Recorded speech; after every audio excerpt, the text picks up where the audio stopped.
There are never going to be enough movies to support somebody buying a 3D enabled TV set because there's probably only going to be 25 or 30 of them a year. The games and the sports. When you play a game at your friend's house on 3D and then you go home and try to play the same game on 2D, you'll be very disappointed. The early adopters will do this thing almost on a viral basis, and so games are going to be very, very powerful as a drive, and I think sports will be too. So it really is, it's a very diverse industry. It's been for some time, but what's happening now is the 3D manufacturers are really going gung-ho into the retail outlets, selling the displays so consumers can have them, and it's going to quickly become a mass market technology.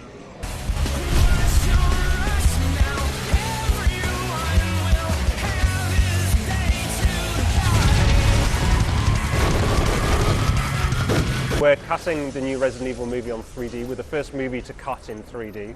And I spend, 12, 14 hours a day in my cutting room with a 3D TV. When I go home, I don't have a 3D TV.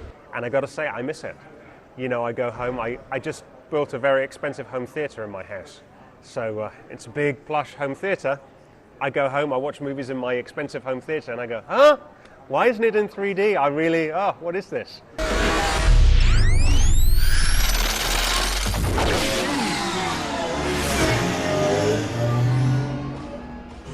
Resident Evil was originated in 3D, Tron was originated in 3D.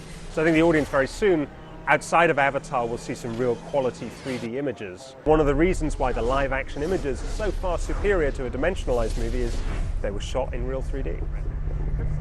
Release the Kraken! I think Clash of the Titans got out there and people saw it and they think whatever they think of it. I don't think it's the movie that killed the golden goose, but I think if there's another 10 movies that come out like that, I think Hollywood will be doing serious damage to something that should be the future of cinema.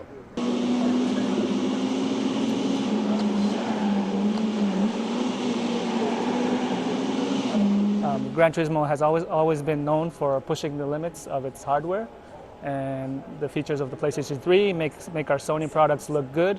So and plus that, it's all about the realistic experience of racing. So the 3D implementation is a natural progress for this franchise.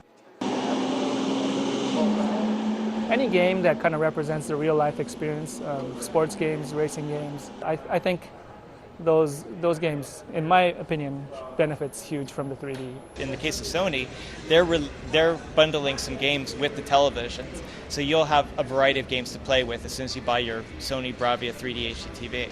But what we're also seeing is, I really can't go on record yet, but we are seeing other game developers taking an interest in stereoscopic 3D. So I expect by the end of the year we're going to start seeing some diversity in the market as far as 3D support on console.